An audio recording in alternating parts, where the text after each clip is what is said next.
New video of Andy Cohen and Kate Chastain has just been leaked in this naughty video that they sent to Brandi Glanville as she gears up for her lawsuit against the network and Andy. She's making lots of new wild accusations that we'll break down today. We have Teresa Giudice fighting with Tiffany Pollard in the new season of The House of Villains, and we had some wild things come out in court this week in the Tom Girardi trial. So get ready because it's wild.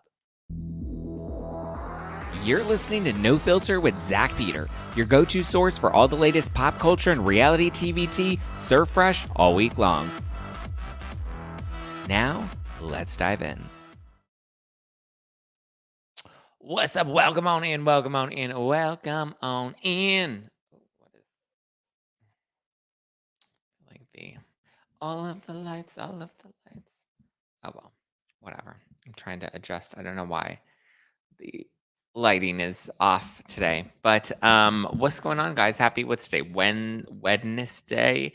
Hopefully you guys are fully caught up on the Pop Report. We have a new episode out right now of the Pop Report. We're getting into the J-Lo and Ben divorce. So if you want all the details on the filing, no prenup, it's crazy. Curious to see how this all plays out in court with J-Lo, but get ready for it. It's a good one.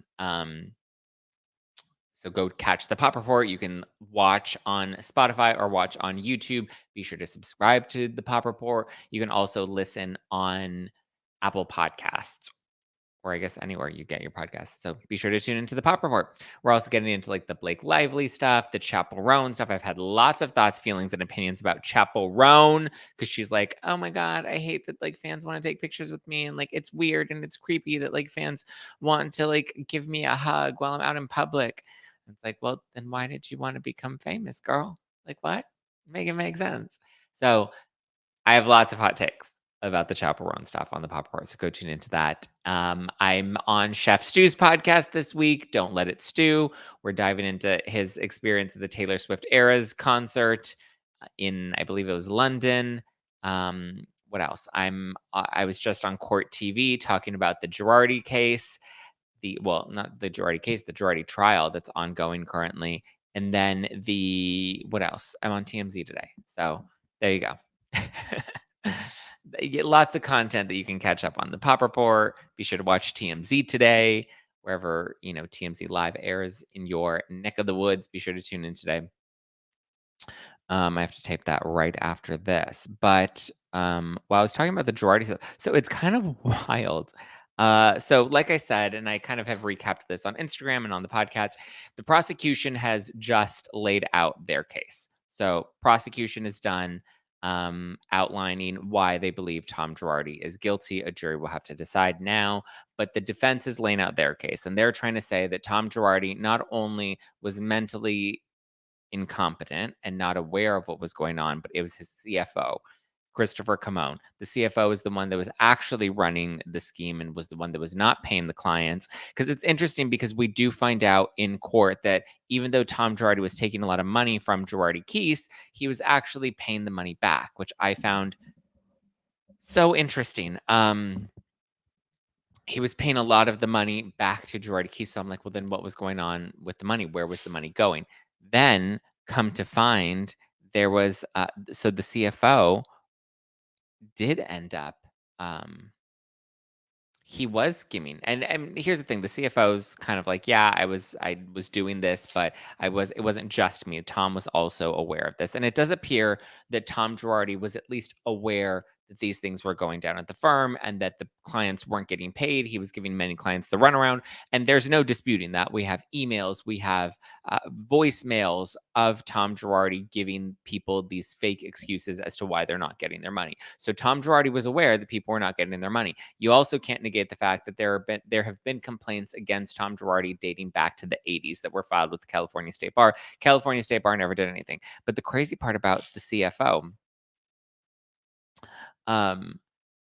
his ex-girlfriend went on the stand. Tom Girardi's ex-girlfriend.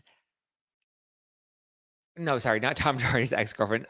Christopher Cohen's ex-girlfriend ends up going on the stand on Tuesday and basically like talked about how, he was only making like 300 and something thousand per year in his salary, but the way he was living was well beyond his means. And he was giving her $20,000 allowance every month. So the CFO set up an LLC for his girlfriend, not his wife, for his girlfriend, set up a company for her and was making these $20,000 payments from Girardi Keys to this company. This is what she's claiming in court, to this company. And that's how she was getting her essentially sugar baby allowance. And then she even says that she spoke to him on the phone and that he talked about how he was having to. So remember when he was arrested at the time, and this was kind of the speculation. So at the time that he was arrested, he was selling multiple properties in the US, okay? He claimed that he was not trying to liquidate or flee the country. He was just selling properties that I guess he didn't need anymore. And he purchased a property in the Bahamas and happened to be going to the Bahamas when he was arrested. He was oh shoot, what state was he in? I don't remember. Because now I'm just going off the top of my head, and like I said, my brain's a little fried this week with all the information I've had to take in about the Matthew Perry stuff and the Blake Lively stuff and the Tom Girardi case, and so my brain's a little scattered at the moment.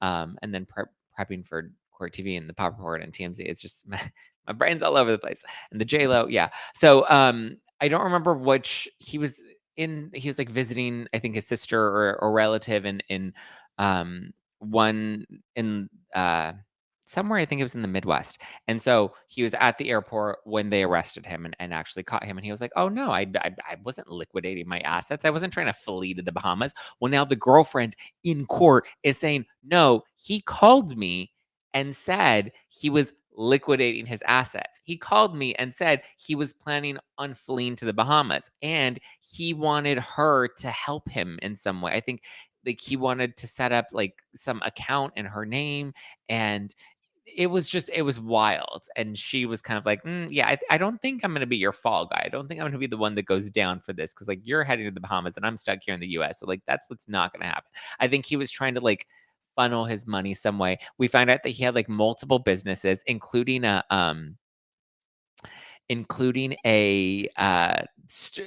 portable stripper pole rental service. A portable stripper pole rental service. That was one of his companies. So he had multiple companies so he had a salon, he had a restaurant, he was making renovations to one of his homes in Los Angeles that he was using Girardi Keys money with. It was pretty wild. But the craziest part was the portable stripper pole rental service company that he was paying for. It was wild. Damn, she exposed the CFO, get him girl. But so here's the crazy part. And as I'm, kind of getting all of these details, I'm like, so wait, was the like is Tom Girardi's because he doesn't have an attorney, it's a public defender, which I mean, yes, is an attorney, but it's not like, a high profile attorney that Tom Girardi hired.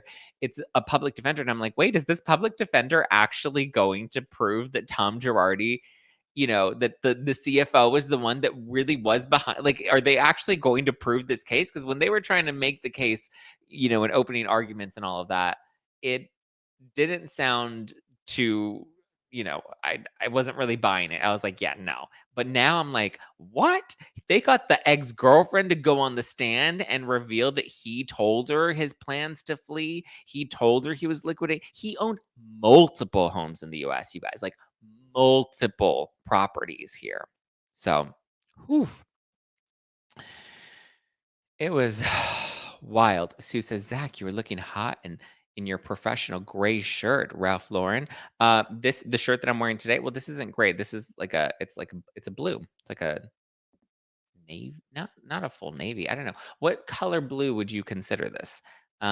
It's a blue shirt, and it's not from Ralph Lauren. It's actually from Quince, who used to sponsor this podcast, but they don't anymore. So go to Ralph Lauren. Is a portable stripper pole business lucrative? That's a great question, Laura. I don't know. Listen. I feel like I fell out of a coconut tree. But so It's kinda crazy. Here's one of the recaps from the Recorder at law.com. Let's see. So her name is Nicole Rakita. She was the ex-girlfriend of Chris Camone, and she was one of two witnesses that Tom Girardi's lawyers insisted were critical to their case. So I haven't dove deeply into what has gone down in court this week because I was catching up on going through all my notes and trying to break up or put out content to break down what happened over the last 2 weeks. So now we're into week 3. We're on day, I think, 9 or maybe even 10 at this point. But so here are the recaps that I was getting from the last 2 days in court. U.S. District Judge Josephine Stanton told lawyers on Tuesday that closing arguments would begin, August 26th. Oh, damn. So that's next week. Yeah, because the defense has to finish their. I know people were hoping that the verdict would be in this week, but it looks like we're probably not going to have an answer until next week, which makes sense. So there we go. Closing arguments will begin the 26th. We'll likely have a verdict Monday or Tuesday at the latest, I would assume. Most of Tuesday's testimony focused on Girardi's two former longtime secretaries, Kim Corey and Shirlene Fujimoto. I believe they were brought on the stand and they were talking about his competency, his cognition, his cognitive decline. They were talking about how, like, especially in recent years, he really was going down. I believe there was like a Joe Biden like scheme where like they were trying to bamboozle him out of like $5 billion, which is crazy. Public defender Charles Snyder struggled to get the former secretaries to confirm an alleged scam or efforts to go around Girardi keys. Yeah, so I guess that was the alleged scam, was the Joe Biden scam, and then where I guess somebody was trying to con him out of like getting $5 billion, and people are like, this is a little weird. And then efforts to go around Girardi. I think they were trying to prove that there were other employees at the law firm that were trying to like steal money or like have some sort of side hustle that they had going on. So we'll just recap this article on Tuesday. This is the first time I'm reading it as well. Again, I've gotten recaps and highlights, but I haven't actually dove deep into what went down. We'll get into the Brandi Glanville stuff in just a sec, though. On Tuesday, in the third week of the Tom Girardi criminal trial, a woman testified that her ex-boyfriend, Christopher Camone, the former accounting head at Girardi Keys, had about a dozen side businesses, including one that provided portable stripper pole rental services funded by the law firm's accounts. Camone was charged alongside Girardi for stealing $15 million from 4 Girardi Keys clients, but Nicole Rokita, a defense witness, gave some insight Tuesday into Camone's side fraud of Girardi Keys, testifying that he used a firm credit card to fund her trips. He used firm funds to purchase her home and bankroll other businesses, some of which involved his friends, such as a salon, restaurant, construction company, and an entity called Lawyers for Justice. Wow, Lawyers for Justice. Ba-dum-bum. Psh. Did you ever ask Mr. Camone where his money came from? Public defender Sam Cross asked. Rakita, not really until October 2018, she replied. When she asked to look at the bank account he created in her name, Camone got very upset. Interesting. I think everything was being paid for by Girardi Keys, she told jurors. Well, I think is not a fact, my love. Rokita, who met Camone online when she was 24 and he was 44. Wow, she was 24. Sheesh. They met online. Oh, I wonder if they met on seeking.com. Did you guys catch uh, the episode where I talk about seeking on disaster daters? It's kind of funny. But she was receiving an allowance of $20,000 a month from him for 2 years. In March 2020, she got a call from him nearly 4 years after they broke up. He basically told her that he was going to flee the country. She testified he said he would liquidate his properties and automobiles and move to the Bahamas. He wanted to change his name. Rakita is one of 2 witnesses that Girardi's lawyers insisted were critical to their case, which blames Camone for the missing client settlement funds.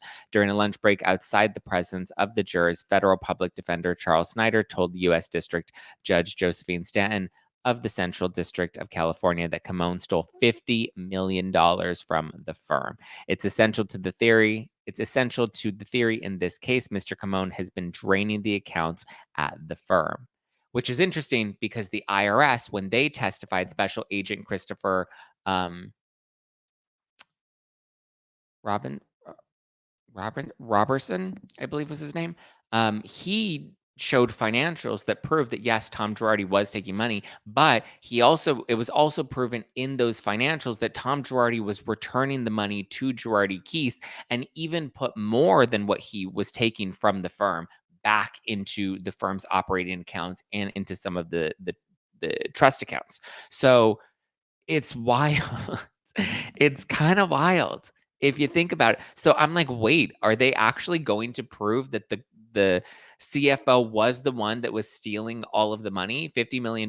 Now, the argument is that, like, Tom Girardi was aware of this, so he was complicit in this or contributed to this, but, like, everybody was dipping in the pot. Everybody was benefiting in some way. So that's why when people are like, "Oh, well, Erica Jane, $20 million went into her LLC," which again, not entirely true, but that's neither here nor there. Um, you are realizing like how many people, Christopher Robbins from Winnie the Pooh, I wondered what he grew up to do. Um, how do you find this many weasels in one law firm? I mean, I think it's actually a lot more common than we realize, Jen Johnson. Prosecutors have fought the defense's efforts to introduce witnesses relating to Cohen, who faces his trial next year. It's truly getting into cumulative territory, which is what the prosecutors were fighting. Like, we don't want to hear about Cohen because Cohen's facing his own trial. This trial is not about Cohen; it's about Tom Girardi. And listen, Tom was complicit in this. He was aware of this. Like, he was mismanaging the funds, or he was at least aware that the funds were being mismanaged. If Christopher Cohen also did all of these other things, that doesn't necessarily exonerate Tom. Stanton allowed the witnesses to testify, but insisted that closing arguments begin first thing August 26th, which is this upcoming Monday. Most of Tuesday's testimony focused on the former secretaries. Yeah. And that was mainly about his cognitive decline. And I don't think they were able to reveal much afterwards. They also talked about the scam, which I believe is the Joe Biden scam that everyone was kind of concerned that like Tom was um, very into this, you know. So yeah, crazy, crazy, crazy. But that's the Girardi update. I just thought it was wild because it um, finally took a turn. Okay, let's get into the Brandi Glanville of it all. So there's this new leaked video. I'll keep you posted, but like I said, we'll probably get a verdict Monday, or I would assume. I don't think the jury's gonna have a very long time deliberating. I think we'll have closing arguments, and then I think we'll have a decision that's made on Monday. Maybe I'll actually go to the courthouse on Monday. We'll see. TBD. TBD.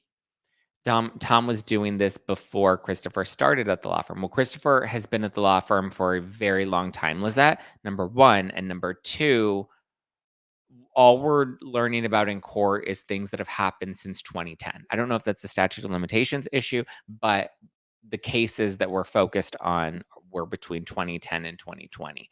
So Christopher Cohen, for all intents and purposes of this trial, Christopher Cohen was around for that time. But you are right. There are many complaints that go against Tom Girardi dating back to the 80s. So that's the part where it's a little crazy. Let's just say Erica found out about what Tom was doing. Do we believe she would turn him in? I believe if she had any evidence against him, they would have pulled her into the trial to testify, and she hasn't. She's not expected to. So, Christopher just took things to the next level of shady. Yes, Tiffany, I agree. It's it's crazy. Crazy, crazy, crazy. Okay. Let's see. Let's get into the Brandi Glanville, Andy Cohen of it all, and then um, so there's the new video that has come out from, I believe it was 2022, of Andy Cohen. So this is the video that we heard of when Brandi Glanville was coming out, and she was like, Andy, was harassing me, and he sent me this inappropriate video. And in the video, which we heard because there were reports that came out, I believe it was either earlier this year or late last year, about Andy saying he wanted to have a threesome with Brandi and Kate Chastain. In the video, he's with Kate Chastain. They're kind of like, "Hey, Brandi, we want to, have sex with you," and blah blah blah. And Brandi was like, "Oh my god, lol, I'll bring my giant pink dildo, whatever." So now the video is actually leaked, and the Sun obtained it, and also, what a coinkydink. The Sun not only obtained this leaked video, but the Sun also obtained an exclusive interview with Brandi Glanville herself. What a coinkydink. So Mallory says, I swear I had seen it before on Twitter. I thought so too. Um, I didn't realize that this was like new. I thought the video was, well, we knew the details of the video, but I guess we haven't actually seen the video. I don't know. There's so much about, we've heard about this so much that it's just like, it's kind of ridiculous at this point. But okay, so let's get into it. So she talked to the Sun, and there was a new article that even came out this morning that says that Brandi Glanville felt like she was Andy Cohen's sex worker. Yeah. So the video is of him and Kate. You can see that Andy's probably a little toasty, right? His eyes are a little glossy. He's drinking, a cocktail. He's with Kate, and like I said, they're basically. Well, I guess I'll read you the direct quotes. So it's Andy, and he says, "Brandi, we have something to tell you." And then Kate chimes in and she said, "Hey, bitch," and then Andy continues by saying, "We're fucking tonight, and we're gonna talk about you the whole time." And then Kate jumps in and she says, "So essentially, a threesome." And then Andy laughs and says, "Actually, if you're around in like 90 minutes or 2 hours, do you want to watch us on FaceTime?" And then Andy turns to Kate and says, "Would you be cool with that?" And then Kate responds, "Yeah, FaceTime. Yeah, strong Wi Fi." And then Andy reacts to Kate's words while pumping his eyebrows up and down, signing off, "Love you, Brandi." And then he toasts the camera. And so when we heard about this before, I was like, come on, this is clearly a joke. Like, clearly a joke. Andy Cohen is a gold star gay man, meaning which he has claimed himself, which means he's never had sex with a woman. And Kate Chastain was not going to have sex with Andy Cohen. Like, there was just in no world was that going to happen. Apparently, Brandi wrote back, which she said that she only gave this response because she felt the pressure to match Andy's energy. When has Brandi felt the pressure to match anybody else? Brandi sets the energy. Brandi is not a let me match your energy. Is anybody gonna match my freak? So Brandi wrote back, "Oh my god, my two favorite people!" Four exclamation points. I love that. Um, it says see. I'm assuming she wrote "see you next Tuesday," because it's blurred out. So it's either cock, like the bird, or "see you next Tuesday." She said, "I love that. See, trust me, you're going to want to be there. Trust me, you're going to want me there if you're having sex. I have a magic pussy." To which Andy responded, "So I've heard." Now she's saying she was mortified. Here's the thing. If you got this video and you were truly uncomfortable with it, you wouldn't respond saying that you have a magic pussy. You would say LOL or something. Like, you wouldn't need to match his freak. Like, again, when is Brandi and Glanville historically ever um had to match anybody else's freak? Like, it's just kind of ridiculous. Tiffany Giudice says, "The world today, no one can take a joke anymore." It's not that Brandi can't take a joke, right? Because she's clearly in on the joke based off of her reaction. And also, mind you, um she continued to work with and socialize with Andy Cohen after this. Okay, so it's not that she can't take a joke. She was in on the joke, took the joke, participated in the joke, and has now changed her story. So since then, I want to make it clear, since then, Brandi Glanville has appeared on Watch What Happens Live with Andy Cohen in the clubhouse twice, filming with him, joking with him, laughing with him, posing for photos with him. She also went to BravoCon in 2022 when she was promoting Ultimate Girls Trip, the Ex-Wives Club. She was filming Watch What Happens Live at BravoCon in 2022. She was on stage. Didn't seem to have an issue with Andy then either. She went on to go and film The Traitors, which is an NBC show that aired on Peacock. She also went on to go and film Real Housewives Ultimate Girls Trip Morocco, which Andy Cohen is a producer of. And she said that after the fallout from the Morocco trip, she said that she was still in communication with Andy Cohen and that he was giving her her support and he was kind of like championing for her at the time. So in that time, she never filed a complaint against Andy. She never brought any of this to HR. We've seen other people bring things to HR before, but there's never been, any sort of formal complaint until now, years after the fact, when there have been several other in times that they've engaged and worked together. Now, people are like, oh, well, this is Brandi's boss, and that's what makes it so wrong. And that's what Brandi's claiming. She's saying now, I was mortified. She said that she was mortified that Andy sent her this video. She said, in the video, he said that he was going to have sex with Kate and they were going to be talking about me and thinking about me the whole time. And if I was around, do I want to watch it? I was mortified. This is my boss. He's my employer. This isn't the first explicit text or email that he sent me, but it is the worst one. So let's be very clear. Andy Cohen is not Brandi Glanville's boss, nor is he her employer. He is not signing her checks. He is not her direct manager. That's where people get confused. Andy Cohen is a figurehead. Andy Cohen is not an executive of NBC, and Andy Cohen is not an executive of Bravo. The network is ultimately the one that has the firing and hiring power. Brandi was not hired or fired by Andy Cohen.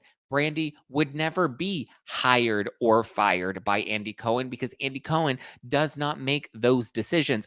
Believe it or not, guys, as shocking as this may be to people, she's not, in direct, he's not her direct manager. Okay. He's, if anything, her colleague. So, because then I saw there were people on Twitter that were like, it's still inappropriate. I'm like, sure, it's inappropriate, but it's no different from two colleagues that work in the same office building. Maybe they work in different departments on different floors, but they still work for the same company. In this case, they're still part of the NBC network. They're still under the NBC umbrella. Andy Cohen, is a producer for shows that are produced by NBC. Sure, he has a job on Bravo as a host of Watch What Happens Live. Sure, he gets contracted to tape the reunion specials. Sure, but he's not the boss. If anything, he's become a colleague of Brandi's. He's more of a figurehead to look like a boss. That's like saying, Ronald McDonald is the boss of McDonald's. Like, come on, who's fucking stupid enough to think that Ronald McDonald is the boss of McDonald's? Or Mickey Mouse is the boss of Disney? They're figureheads, they're mascots, they're representatives, but they're not the actual boss. That's like saying Cinderella was sexually harassed by Mickey Mouse. What? Like, in what world does that make any fucking sense? It doesn't. So it's just ridiculous. But so let's see. She says, I was in a work environment and I had a hairstylist doing my hair when I opened the text and I just tried to shut it. I was so mortified and embarrassed. Like, does this guy think that I'd fuck my boss to get a job? Again, he's not the one giving you a job. He's on an executive team with multiple producers. And ultimately, the network is the one that makes the final decisions when it comes to hiring and firing. Oftentimes, these production companies take an outside casting agency to handle the casting to outsource potential options. They then put them all together, they edit it, put it in a presentation to the network, and then the network decides who they want to keep and who they want to fire. Andy Cohen is not the one sitting there doing any of this. Andy Cohen is not the one signing off on their checks. Like, it's so wild to me how dense and stupid people are on the internet. Because I'm just like, how, like there's one woman, she's just like, well, it's inappropriate. And I'm like, she's like, it's inappropriate and we just need to call it what it is. It's inappropriate. I'm like, sure, but it's really no different than two people that work for the same company in different departments that go on a lunch break because Andy and Brandi were not under company hours at the time that this incident occurred. They were essentially on a lunch break making inappropriate, dirty jokes. How many of you guys have a friend at work that you go out drinking with? Maybe even you have a manager that you go out drinking with. That happens sometimes too, or a boss. I've been at when I've had, more regular jobs before I fell into, being a full-time content creator. I would go out with my boss. We would drink. We would sometimes make inappropriate jokes. That doesn't mean that I was being sexually harassed at the time. Is it still inappropriate? Sure, it can be.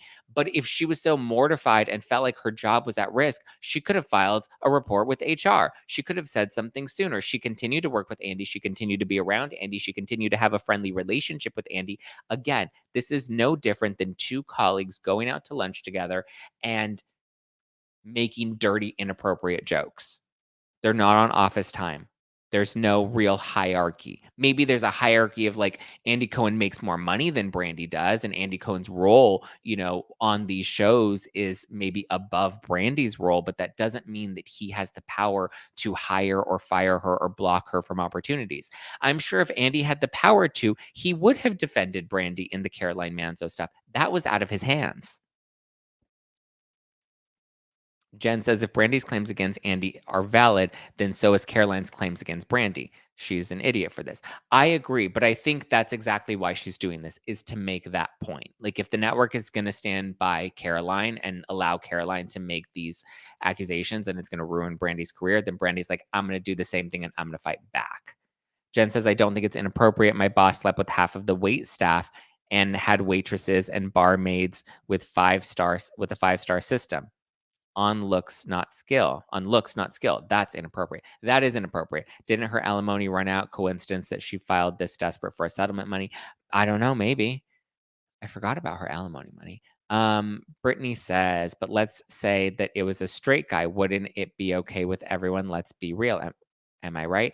Well, here's the thing though, but context does matter. It does matter whether it's a straight guy or a gay guy because a straight man has more of an incentive to want to sleep with a straight woman. A gay man who's not bi, who doesn't sleep with women, does not have an incentive. So when somebody says something like that, you know that he's not trying to screw you for a job, Brandi. Like, you know this. You know Andy Cohen is not going to sleep with you so that you can get a job. He's not Harvey Weinstein. It's just wild to me. She said, I feel lesser than. I feel like I'm expendable. I feel like because of my more desperate money situation, Andy thinks that he can do and say whatever he wants to me, and I'm not going to rock the boat or tell on him because I need him more than he needs me. Need him for what? What do you need him for? He's not your boss. You don't need him to sign your checks and you don't need him to book you a job. You can book jobs just fine all on your own because after this inappropriate incident, you were booked to film Ultimate Girls Trip again with Andy. You were, well, I mean, I guess the argument could be made that, like, oh, well, she engaged in this. So that's how she continued to get her jobs. And it's just wild. Wild, wild, wild. So then a new article dropped. This one says, also from her exclusive interview with The Sun, brazen behavior. Brandi Glanville claims Andy Cohen treated her like, quote, his little sex worker and pushed her to hook up with Bravo star. In emails exclusively obtained by The Sun, Andy tells Brandi, I really wanted you to hook up with my stage manager. Okay, so this is where we're going with it now. Real Housewives of Beverly Hills alum Brandi Glanville has claimed that Andy Cohen treated her like his little sex worker and even allegedly pressured her to hook up with Bravo stars and staffers. So I wanted you to hook up with a staffer, and I'm telling you to hook up with a staffer. Two very different things. In an exclusive interview with The Sun, Brandi hit out that the Bravo boss, again, he's not a Bravo boss. He does not work for Bravo. He is not employed by Bravo, with exception for hosting a late night talk show for Bravo. But he is not a boss at Bravo. Let's see. And then we do see the text messages. Let's see. In several messages obtained by The Sun, Andy prodded his employees about his sex life, suggested she sleep about her sex life, suggested that she sleep with at least one fellow Bravo star, and asked her to share any gossip she heard about his sexual performances. The messages span over a decade, with the oldest being sent from Andy's NBC Universal email account. Oof. Okay, well, Now it's getting interesting. The most recent two messages are texts that Andy allegedly sent to Brandi after BravoCon weekend in October 2022. Andy texts Brandi on October 17, 2022, kind of hoping you and my stage manager hooked up. In another text message sent the next day, Andy texts the Real Housewives star saying, I really wanted you and Austin to get together. He has his eyes on you. Brandi explained that Austin Andy was referring to as Austin Kroll, who is on another Bravo show, Southern Charm. Wanting you to hook up with Austin when you've hooked up with other famous people. Brandi Glanville literally wrote a book called Drinking and Dating, where she outed all of the other people that she has dated and had sex with. Like, come on, let's okay, let's keep going. At BravoCon, Andy texted me saying that he wanted me to hook up with his stage manager, and I almost felt like, do I have to do this? Are you fucking kidding me? Are you really, Brandi really felt like Andy saying, I want you to hook up with my stage manager was her feeling like what, she was gonna get fired? Like, what, did she just fall out of a coconut tree? I just He was saying, I want you, my employee. Brandi is not his employee. If anything, she is a contractor of the production company that he happens to work at, not an employee. There is a big difference between employees and contractors, and there are different protections in place between contractors and employees. Let's make that very clear.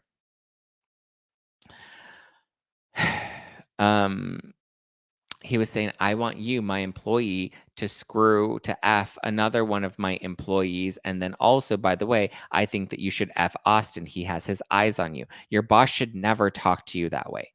Andy Cohen is not your boss. I don't know what land of coconut trees she lives in, but it's not the real world. The Bravo star insisted that she and Andy were never friends. We are not friends. We do not hang out outside of work ever. And we were at a work event. I feel this tremendous amount of pressure to please him, but that was too far. I'm not going to go and sleep with someone. He literally thought I would do it. That's the disgusting part. And as my boss, telling him I need to sleep with another employee that he employs, he's got problems. You are not his employee. He does not sign your paychecks, nor is he in charge of that, nor does he decide how much you get paid or don't get paid. That is not up to him. It is wild.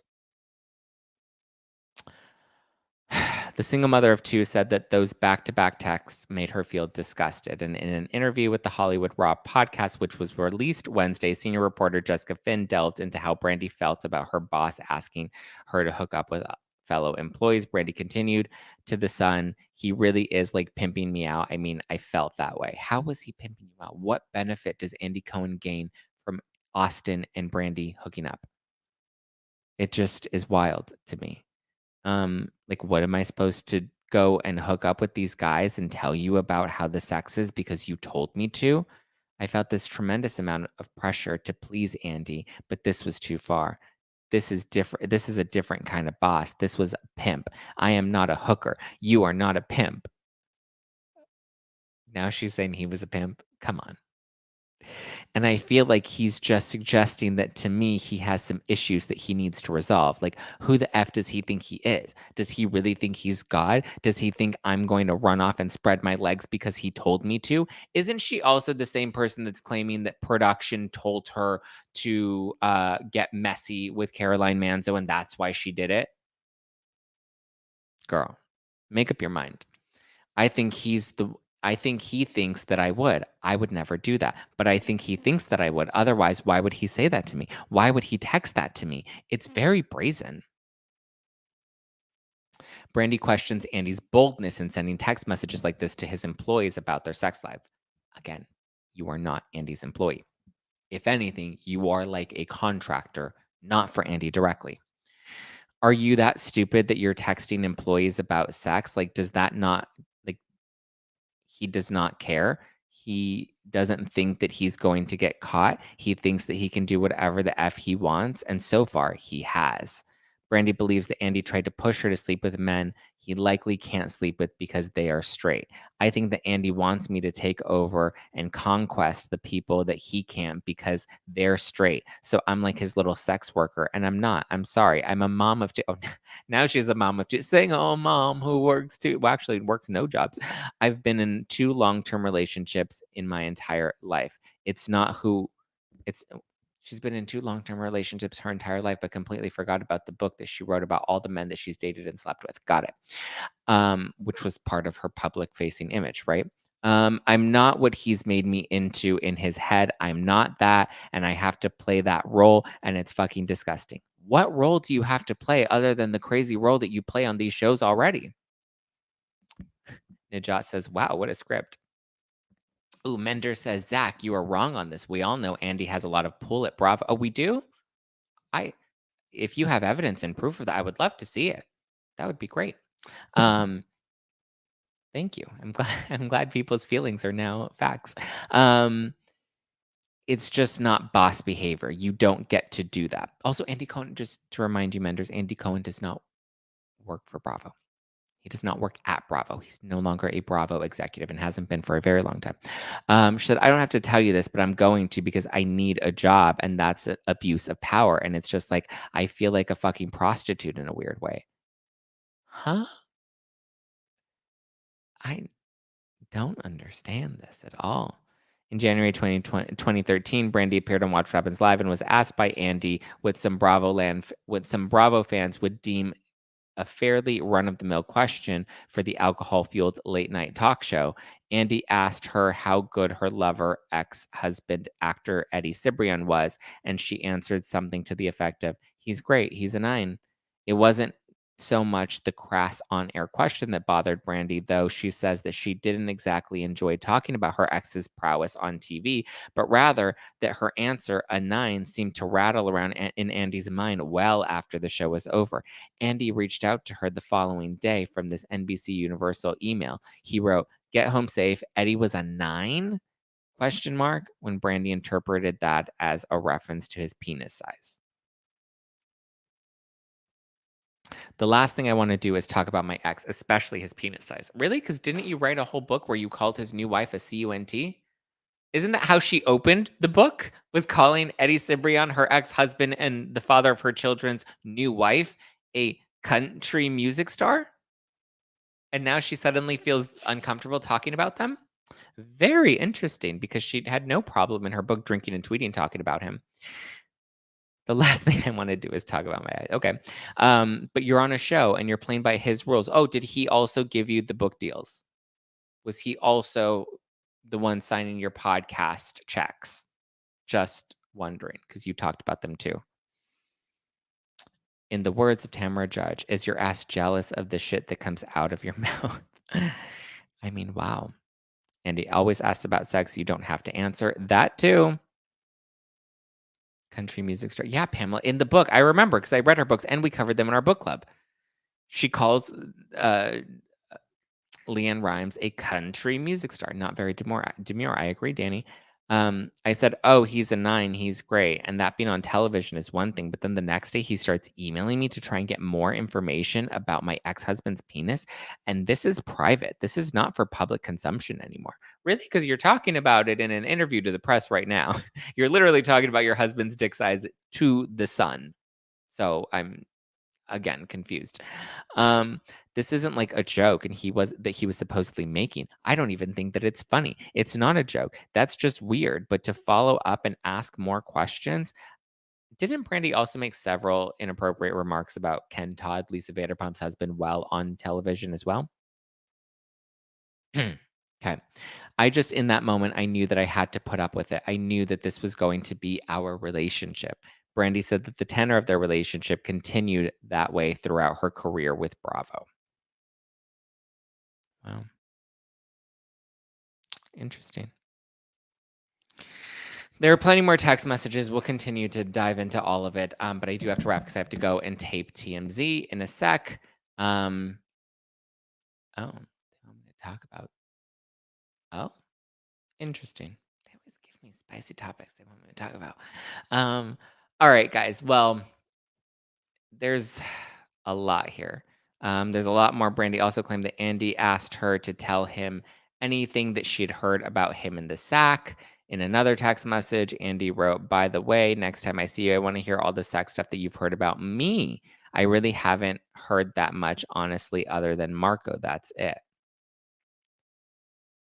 And Brandi said, "Ha ha, okay." That's the crazy part is it's like in all of these text messages, this article only refers to Andy's parts of the text messages when Brandi responds to a lot of these. Um I was glad too. That was so dumb of her to say, given her situation from Andy. Exactly. I think that she was trying to bait me.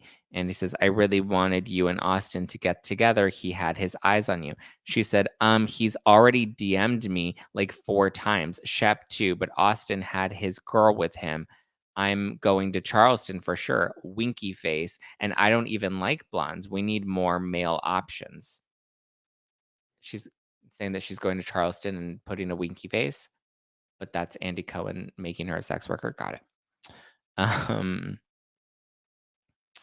then we have another text message, kind of hoping you and my stage manager hooked up. And she said, I think he wants you with a bunch of exclamation points. And then he said, ha ha ha ha ha ha. Ha. These are really damning text messages, you guys.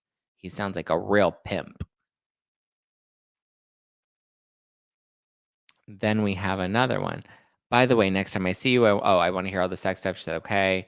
I remember Marco was giving you tea, but you know everybody, so I'm sure there's more. She said, I really haven't heard that much, honestly, other than Marco. That's it. Who's Marco? Brandi said Andy's probing about what she knew about his own sex life, which was a bizarre ask. That's such an odd question for me because I knew one of his boyfriends, but he wanted to know everything I knew. Like I had some inside track on him.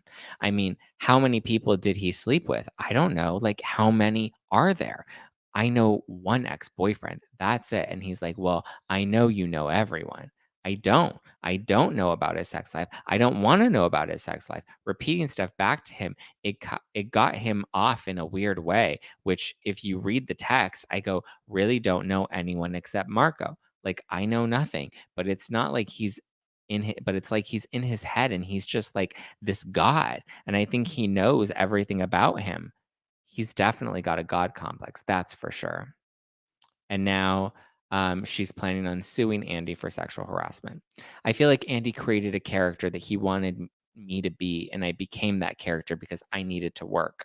It's the only job I've ever had since I was married. Again, this character you had is the same character you exhibited when you were on Big Brother, when you were on E's Famously Single, when you wrote your last 2 books, Drinking and Tweeting and Drinking and Dating, on your podcast. Those are all non-Andy related projects that you participated in where you maintained this brand and image. So, yeah, don't know what she's trying to say here. That Andy made her play up this role. She said, I had to play ball. And if that means people thinking horrible things about me, which my real friends know are not true, then I just have to deal with the public perception. So she's planning. So she still hasn't even sued him. That's the crazy part. Is she's been talking about wanting to sue for how many years now? It's just crazy. Crazy, crazy, crazy. Clearly she didn't understand the definition of a pimp. I mean, my gosh. Crazy, crazy, crazy. Um, Waste of court time. It would be if she actually files the lawsuit, but who knows if she actually will. And then the last bit of news is we got the season 2 trailer for House of Villains, which premieres, I think, October 6th, if I'm not mistaken. It premieres October 9th, sorry. House of Villains season 2 premieres on October 9th. So be sure to tune into that. Teresa Giudice is on the show. She seems to be beefing with Tiffany Pollard, New York, which is kind of crazy. Because she's like, welcome to, she's like, come meet New York or welcome to New York, New Jersey. And her and Teresa are going on. It actually looks funny. The new season of House of Villains looks pretty good. Teresa seems to be in a lot of drama. Tiffany Pollard seems to be in a lot of drama. So I'm assuming Tiffany makes it pretty far this season. We know she was in season 1 and then she got tooted and booted, but she is back and it looks good. It looks kind of campy. So, you know, it looks campy, but it looks fun. It doesn't look like serious or toxic or crazy. It's just a bunch of villains battling it out. So I'm sure it'll be good. So October 9th. There we go. Whew. These housewives need to look at Dolores and Lisa Vanderpump. They themselves are at a high standard, and Andy respects that. You act like a fool, you'll be treated like a fool. That's a good point. That's interesting. Okay. Any closing thoughts, feelings, vibes before we wrap this and I have to run off to tape TMZ? Thanks for a fun time. Thank you, Sharon. Natasha B says, not entirely true. LOL, please. Erica is just street smart. She did more on the sly. I do not agree he was complicit to the degree that you state. I do not agree he was complicit to the degree that you state. Who? Tom? You don't think Tom was as complicit as what I claim he was, or the bookkeeper? You don't think Tom or the bookkeeper was complicit in this scheme? I mean, when they worked at the law firm, but you want to blame Erica? That is, you really did just fall out of a coconut tree this morning. Pamela says, thank you, Zach, and everyone. Good chat. Thank you, Pamela. All right, guys, I guess that's all we have then. Zach always looks at both sides. I try to, Tiffany. I definitely try to. Natasha says Erica was a stripper. Maybe he was helping her with her stripper pole business. Okay. Have a great day. Thanks, Laura. Thanks, Many Grace. All right, guys. Then I guess everyone's like, all right, bye. So then I guess we're wrapping. All right. Thanks, guys. Have a wonderful rest of your Wednesday. Happy hump day. Hope you get humped today. Don't sue me for sexual harassment for saying that, though. All right. I love you. I appreciate you. You can follow me at Just Plain Zach all over the internet. Follow the podcast at No Filter with Zach on Instagram and check out a new episode of the Pop Report, which is out right now. Go listen, subscribe, and leave a review for the Pop Report. You can subscribe on YouTube. So if you're watching this on YouTube right now and you're enjoying this content, go check out the Pop Report. All right. I love you guys. I appreciate you. Have a wonderful rest of your day. I'll be back on Thursday morning. We'll be streaming live again. If you enjoy watching TMZ Live, then be sure to check your local listings and tune into TMZ Live today. Today.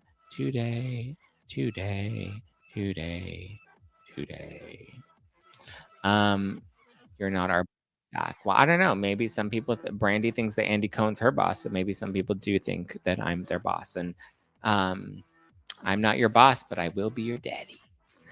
No, that was gross. Sorry, I take that back. Retract, revert. All right, guys, have a good one. I'll talk to you later. Ciao for now.